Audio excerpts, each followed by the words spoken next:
The first Iron Man movie was released in the United States on May 2nd, 2008. It was directed by Jon Favreau and features Robert Downey Jr., Terrence Howard, Jeff Bridges, and Gwyneth Paltrow.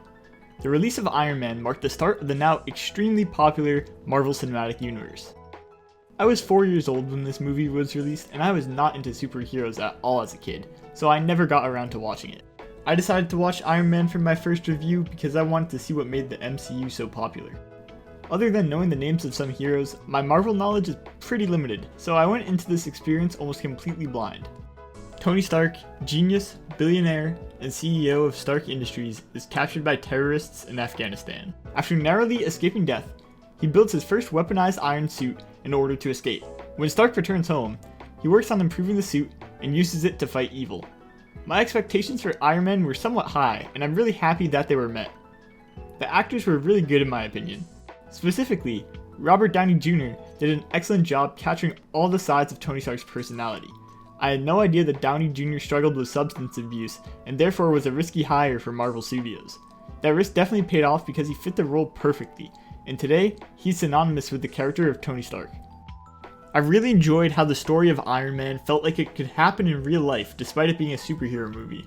The characters had depth to them and felt like real people. Having terrorists as enemies, especially in 2008, also added to the realism. There was a nice balance of seriousness and comedy that kept me interested and entertained throughout the entirety of the film. The CGI was absolutely incredible, and definitely a highlight of this movie. It holds up after 14 years and looks great. Poor CGI can take away a lot from the viewing experience. I'm glad this wasn't the case.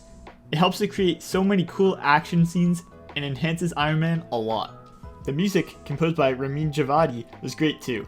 He created a score that was dramatic, intense, and suspenseful. I have no complaints there. In conclusion, I think Iron Man is an amazing movie, and I recommend watching it.